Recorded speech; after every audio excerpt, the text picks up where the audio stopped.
of a new era here for our live gardening show, we think. So I'm so glad y'all are here to be a part of it. And it's just super. Flower friends, surprise! Here it is, your friend in flowers, Lisa Mason Ziegler, and this is like the first day of a new era here for the live gardening show. As you can see, I am outdoors in my garden.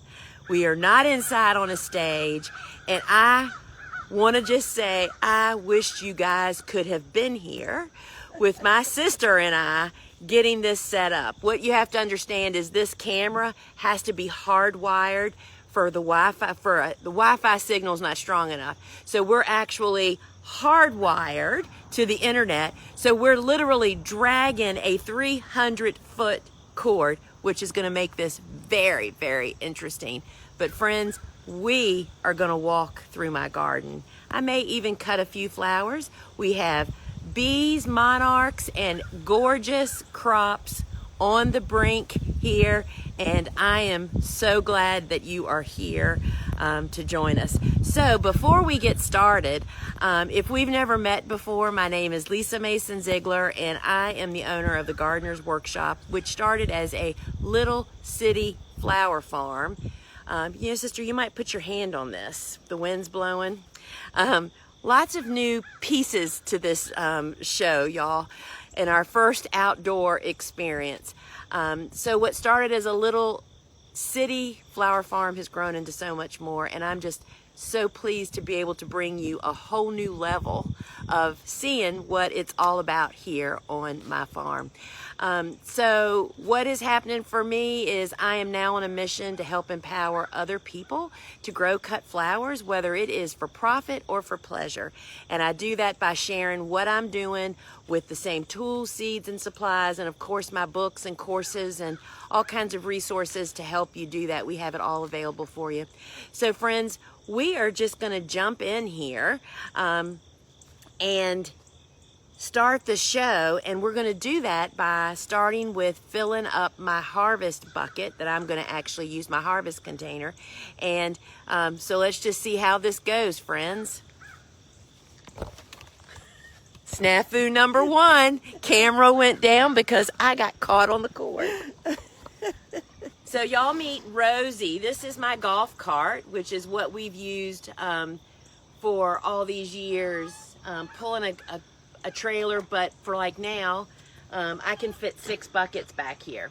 Sorry, I can't see what I'm showing. Go ahead. That's perfect. It's a little crooked, but it's pretty okay. No, this way, up and down. There you go. So I have filled up this bucket. This is a 5-gallon standard bucket. It's not on me anymore. Tell me which way to go. That's perfect.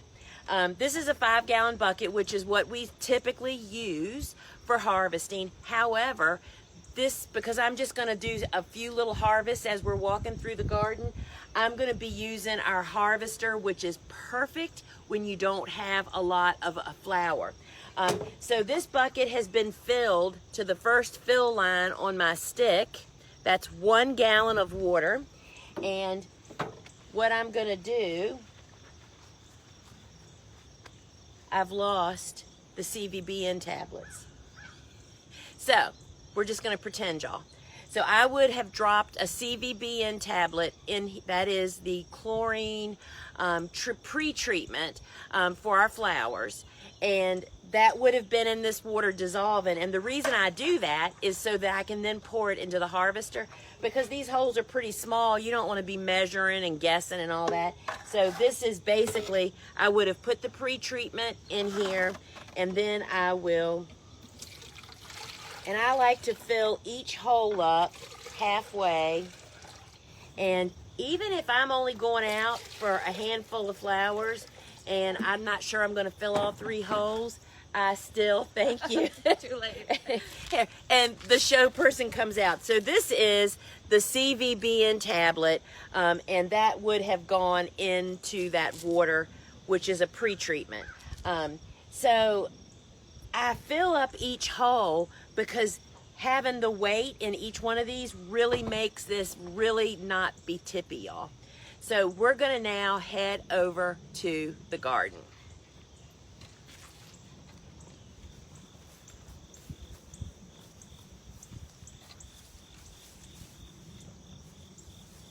So we've had lots of rain here overnight. It's actually overcast right now, which is making this really great for y'all being able to see without really bright light.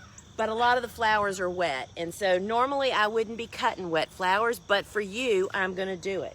So we are in my third succession planting, and so this is Gomphrena, and I'm going to show you. Sister, I need to just flip the camera because, or hold it. I can't tell what we're looking at. I don't think you tell can what we're flip looking it. at. Okay. I can't see. Because if you flip it, like y'all, we're doing a tech moment here. So if you flip it, that will work. So y'all stand by. We're doing a tech thing. There we go. I can see what I'm looking at. Hallelujah. Woohoo! So here we are. This is our fall third planting of Gomphrena. And this is the white, which is my favorite, and then this is the mix that's planted here. And you can see how deep I'm going, y'all. And literally, here we go.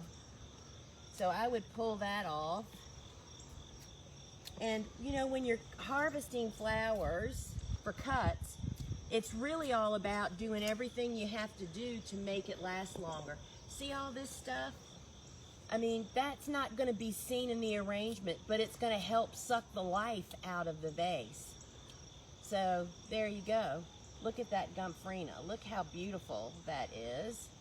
And this one side shoot, which was long enough, is really, really nice. I love cutting Gomphrena now, y'all.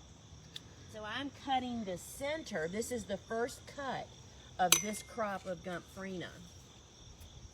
And again, I'm looking, these are the flowers that are going to be used, and I'm cutting off all this other stuff because it's going to suck the nutrition, the water, the moisture, just everything you're doing. And so that is Gomphrena Audra White, and she is really, really beautiful. So the mix, this is the Audra mix.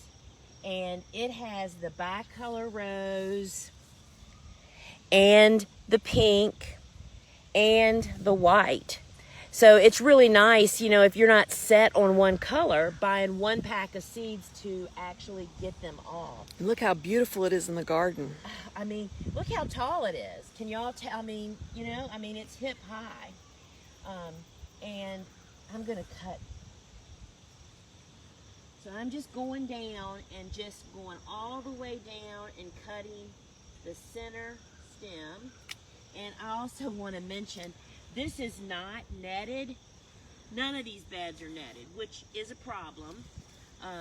But even if we had netted the rest of our beds, we would not have netted Gomphrena. It's just, nobody will cut it.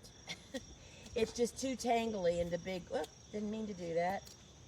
And so this is the central stem, and I'm just stripping off this stuff that's extra.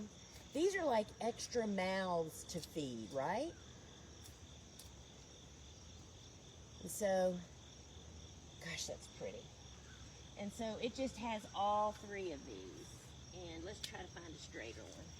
So just look how nice and straight that is. So I could cut Gomphrena till the cows came home. But the Audra series is pretty dadgum amazing, and you know, it dries as pretty as it does harvest. Sister, can you pan, just to give y'all a look? This is part of where one of the cool flower gardens will be this fall. This is buckwheat. It's a cover crop, and it is covered in pollinators. And let me give you a little pan of our tunnel over there. Can you see the tunnel with our hairy friend in the front there? Loving a pop. Yep. And hyacinth baby. All right, we're going to stop back there. Okay. So this is Crystal Beauty Coxcomb, y'all. And I want to just show you, look at all, it's like the bumblebee hangout. There's 2 here. They're kind of cold and wet right now is why they're not being active. This is a soldier beetle, which is a good bug. He eats soft-bodied pests. And so this is Crystal Beauty, and it is a strong brancher, and I'm just gonna reach in here without getting, this is where I get stung every fall, is in a Celosia patch because of this. You disturb them and startle them, and I'm gonna try not to do that. So I am just reaching down and making the cut just really deep. And look at that head. And so there's lots of branching going on around here. And this is a fan type coxcomb. See how you can see the sides? So I always try to cut it before the sides start getting dirty. And they get dirty as they develop seed. So that is Crystal Beauty, which is absolutely a fantastic fall. And you know, you don't need all this stem. You cut where the plant needs you to cut, and then we just cut off the excess right out here in the garden. And if I fall, it's the cord, y'all. Look at this. This, my friends, is sylphid. And look how tall it is. Look how absolutely fantastically beautiful it is. Just looking at what's going on in here. There's a bumblebee asleep in that one. And here are some little predator beneficial insects here. Hope he flew off. They're camera shy. So I cut this in the same place. You go deep.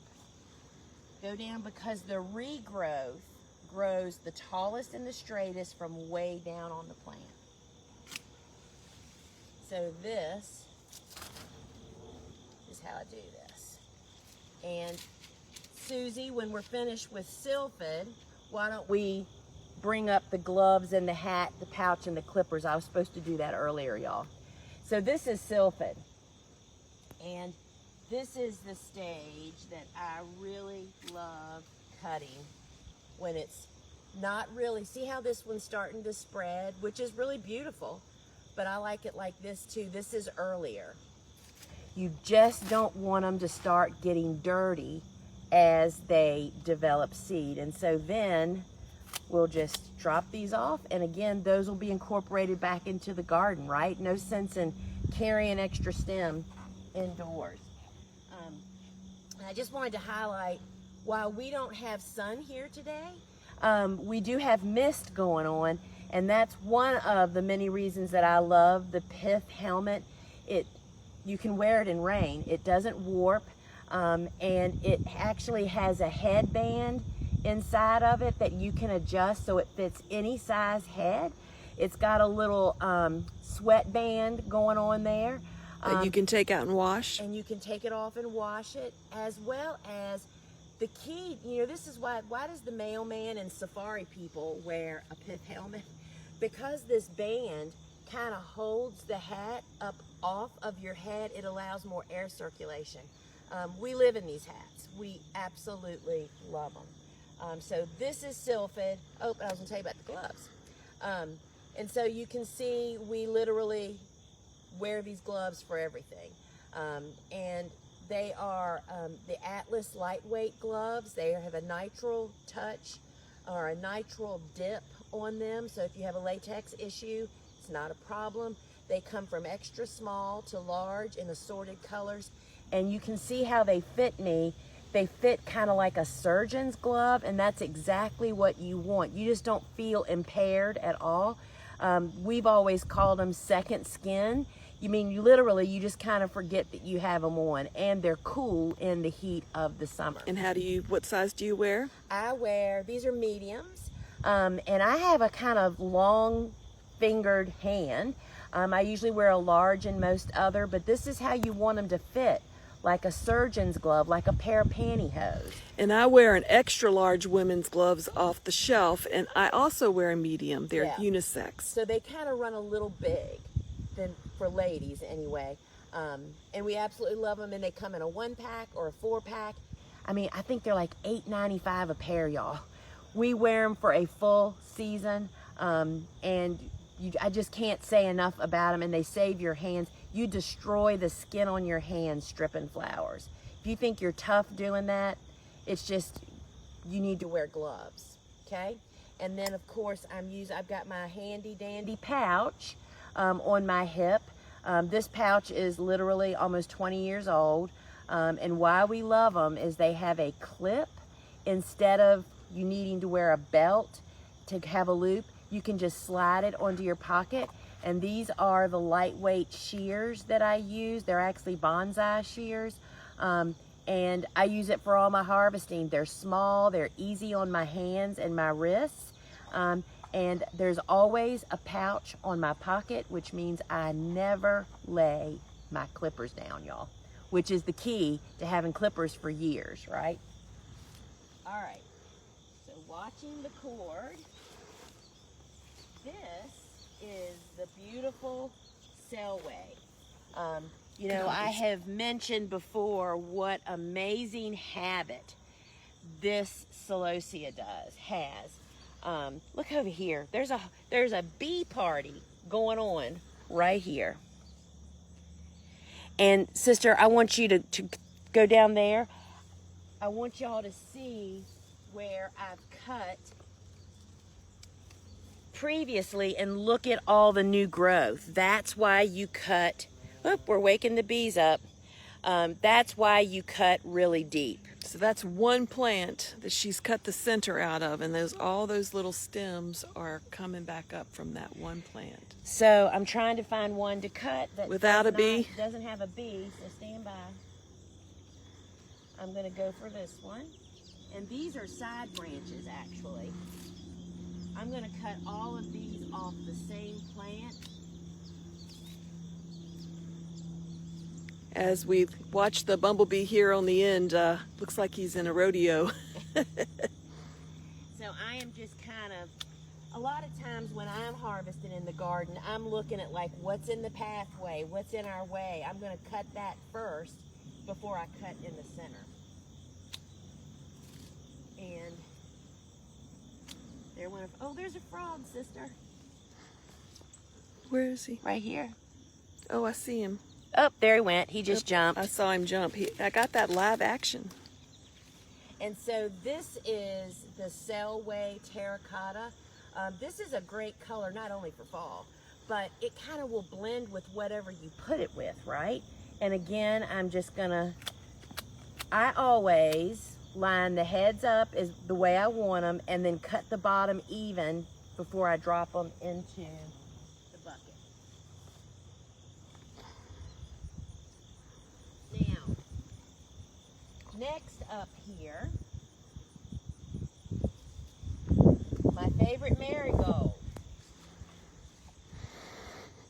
And these are not netted, y'all.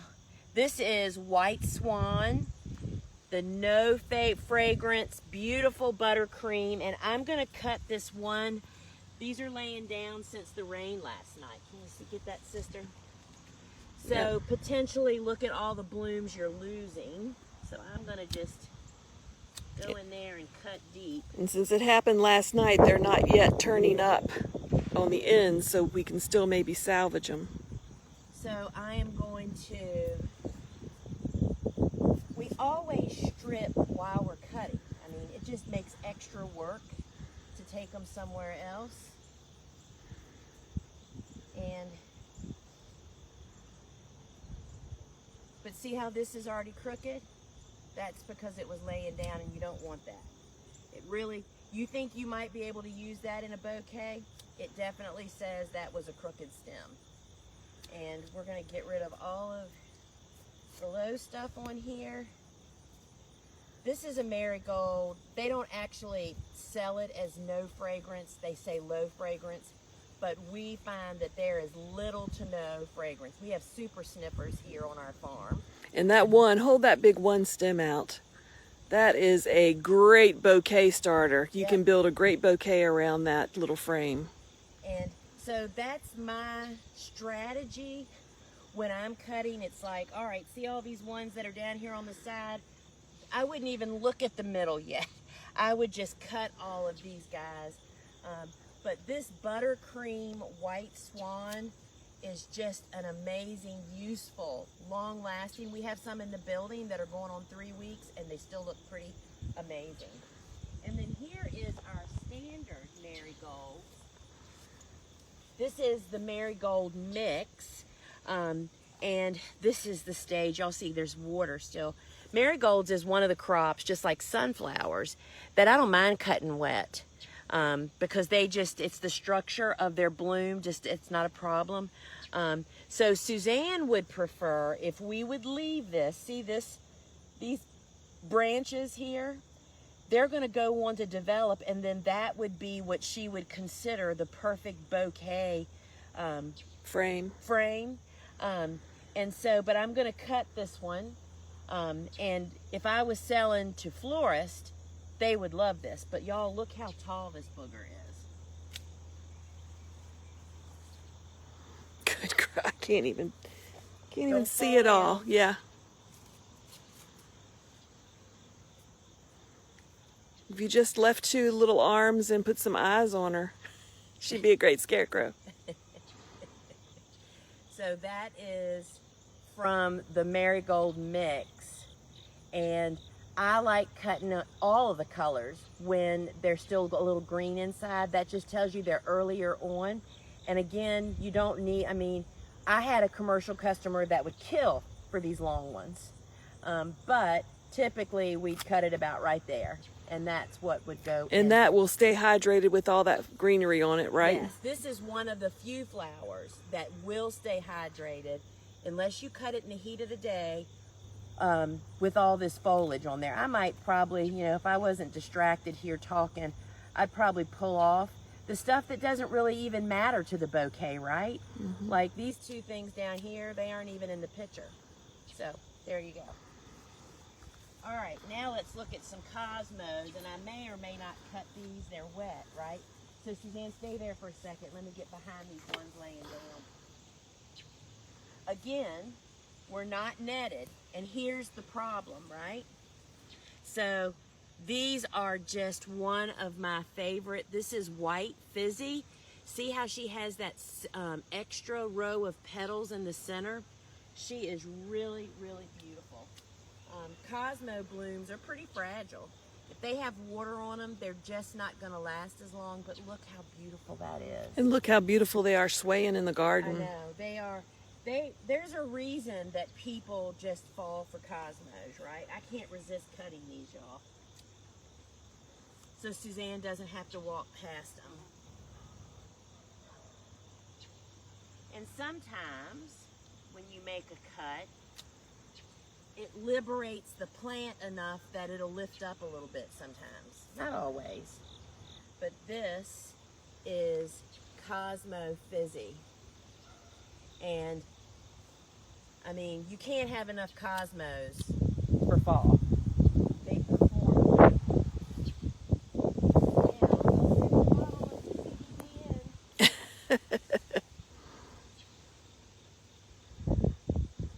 Y'all, let me tell you, doing live stuff gives you a whole new respect for people that do that.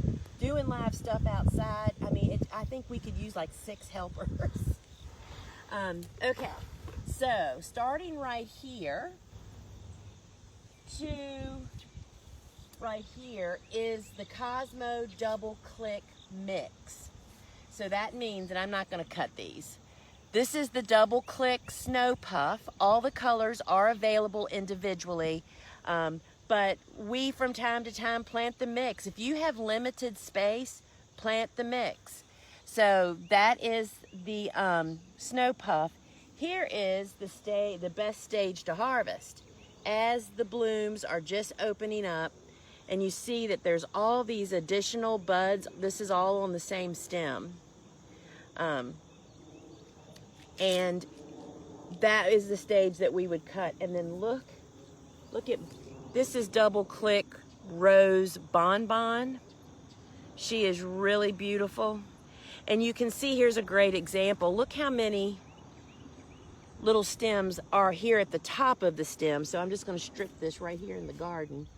So I would leave those top branching stems, but get rid of the foliage because they'll go on to develop. I mean, that's just super great. You right? mean when you cut it? When I cut it, yes. And so, oh my goodness, I'm going to pluck this one off and show it to you. First off, there's a little, there's a beneficial bug right there. And I believe that's a variety of assassin bug. And he just backed himself right in. Let's see if he's camera shy. Anyway, this is the double click cranberry. And you can see the little yellow florets that are coming along. That's because he's pretty mature. This is how you want it to get to in your end user's vase. How beautiful is that? I mean, I really feel like the mix is a great one to grow in the fall, especially if you have limited space. And then, friends, come down here to another beauty, and that is apricota. And just keep in mind, they got rained on last night, so they're a little whippy. But look, look at her. Look how beautiful the colors. It's got some yellow, pink, and a salmony glow, wouldn't you say, sister? Yeah. And so apricota, as I have mentioned previously, last year wasn't a good year in our garden for her, and I almost gave her up. You can see we only have a small plot here. But boy, has she just shown us that we can't forget her. Here is a bad bug, y'all. That is a stink bug that you're going to see me smash. I always handpick bugs and get them. I mean, everyone counts, right? And another reason to wear gloves. Another reason. Here's the perfect harvest stage. Unfurling, less damage. When the petals are open in the garden, things can bite them. Like, that is a tarnish bug, which is bad, and they're very difficult to trap. All right, so I want to walk us down a little further to not look at a flower, but to see my famous sun cap actually in the garden that's been in use. All right, so I put that up there, sister, so don't trip.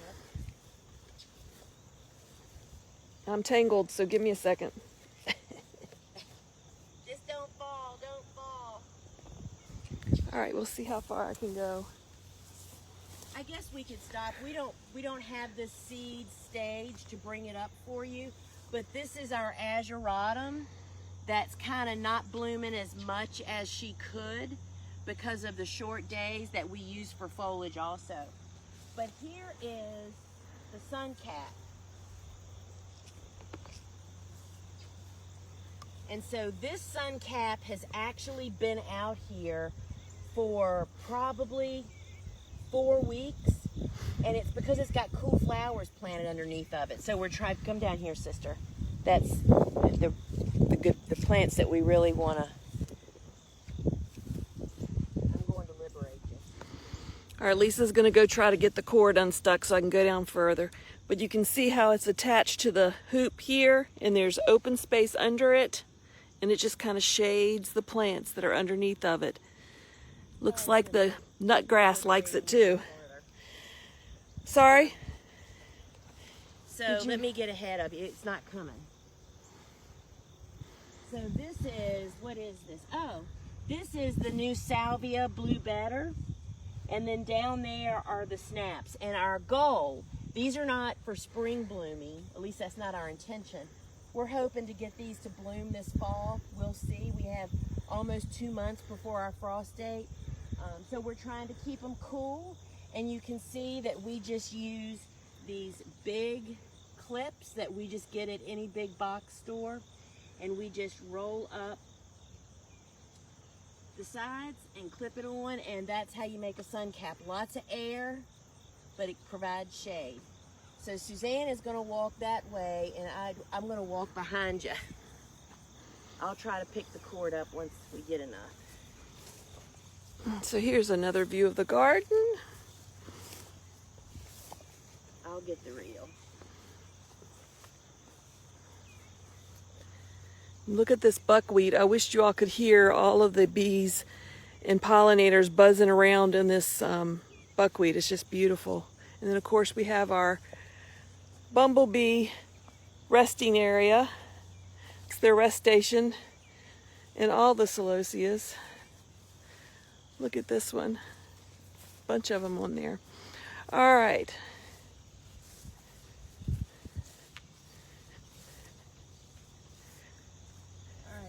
We're just going to the rooster peppers here. We're going to start here. So friends, this is the Texas Plumes. I mean, as you can see, height is not a problem on stem length. And look how beautiful these blooms are. Such a variation. We have pinks, we have more spikiers, we have the light, and look at all the bumblebees in here, y'all. This is the lighter color, and so the Texas Plumes are a mix. Look at this salmon. I mean, there's just so many great colors. Oh my goodness, and look at this one. So this, just like growing the mixed double clicks, if I only had space to grow one Celosia plume, which is essential to bouquet making, this is the one that I would grow. And I want to reach, sister, can you get that one? Oh yeah, the orange. Look at that over there. It's got a bumblebee on the bottom. So when would you harvest this to prevent you from getting stung? Today is overcast, so they're not really very active today. Yeah, so the bumblebees, all bees, really like it warm and sunshiny, and that kind of gets their motor running. So typically you would wait until the sun was out, and then that's going to warm them up and they would start. And as we speak, I've almost put my hand on that. But that is, and it's this time of the year. I find the fall, you find a lot more of this. There's a lot of bumblebee population. And you know, they're native bee. There's like 45 species in the United States. And we have 2 or 3 different species here, and they're the only bee that can pollinate tomatoes. So they are really, really important. And the other thing I wanted to point out here on the Texas is there's a yellow. There's yellow down there, kind of, and then there's a salmony orange up at the top. Oh, and here's yellow down here, sister. Let me get my cord. My umbilical cord. So these are the Texas Plumes, and look at the yellow. My favorite yellows. Yes, I mean, these bright yellows are just so essential to bouquet making. And then this is old Jura salmon. So this is one of the Texas and the Jura salmon are coxcombs that we actually had the seed grown for us. Here is the stage to harvest. See how they're fresh? And then if you looked at it next to this one, how much darker? Got a little bug action going on there. So these are old. We just haven't needed as many blooms, as this is a strong brancher. It's very prolific, and we absolutely love it for the color that it is, right? It's just really useful. And so this, I want to show you a great example. So this is why you should go deep. When you don't, and see, this was cut kind of high here. And because of that, the regrowth is kind of short. And I'm going to cut the whole thing and bring it up, sister. What do you think? I just want to show where it was cut before. So I'm going to sacrifice some of this since we have so much. So this is an okay stem. This one right here. You see, right now what I just did, if there's a bumblebee on this stem, I'm going to get an armpit sting. So this is a nice stem, right? That's really nice. So this is what I cut it from.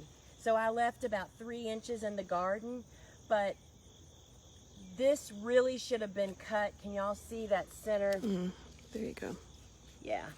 When you cut kind of high on the plant, it just gets all of these stems that potentially may not get, like this one is not going to grow anymore. Right. So it should have been cut down here. Yeah. And Down see, this there. will never get tall enough to be useful in a bouquet. Home gardener, no problem. Commercial farmer, this is going to be useless to you, right? So I just want to tell you there's a reward to going really, really deep.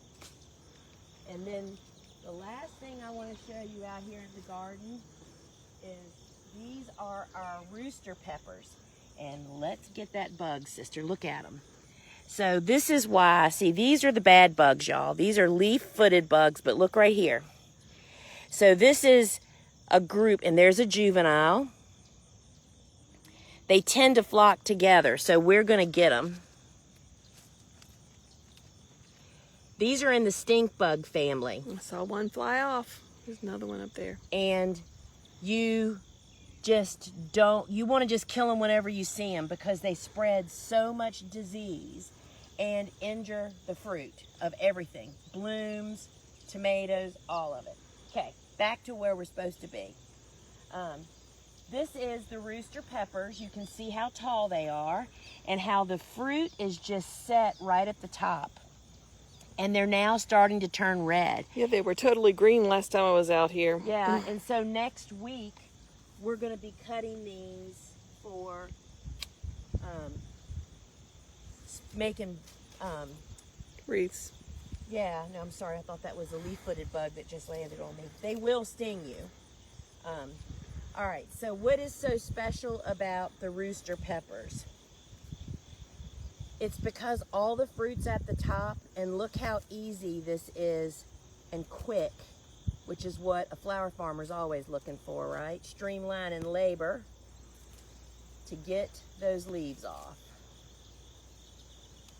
And there, now you have a stem that you can use fresh. People love it in their bouquets, but we're gonna let these turn red, and literally, instead of doing all that, I'll come through here and cut stems about that long and make little bunches as we harvest them, and just throw them in a box, and then we'll hang them upside down when we get them inside.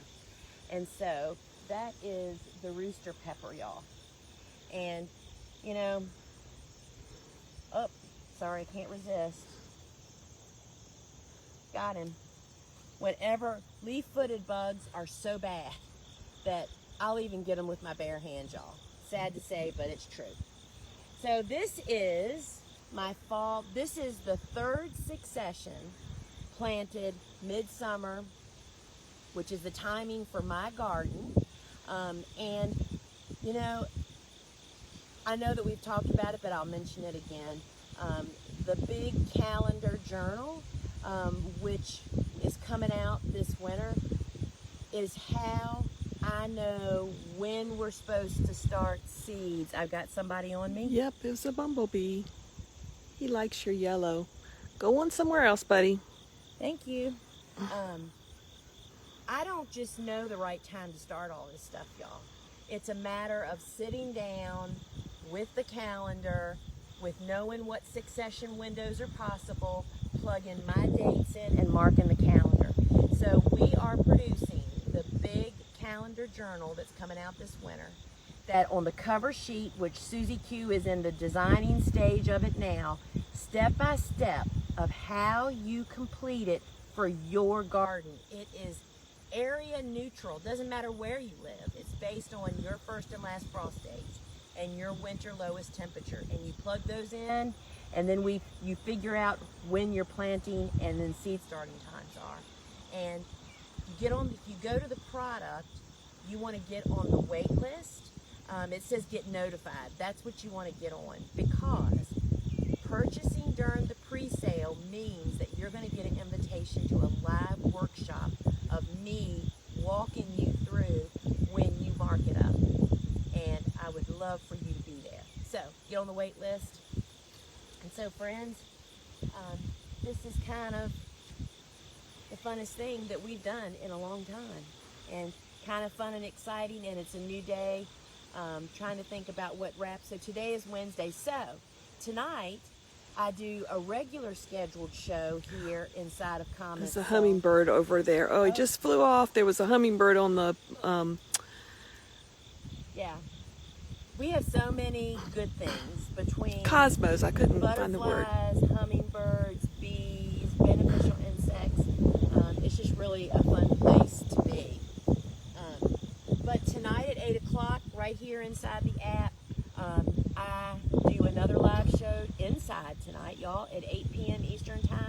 And remember to always join us for the big show on Friday at 12 noon, which is where we showcase the entire harvest. And if you're watching us on social, you can get our free phone app by simply going over to your phone's app store, search Gardener's Workshop, and download the shop app. In there, you can watch the replay of this, and you can watch the replay of any of our shows, shop, and just kind of be in the know. So friends, until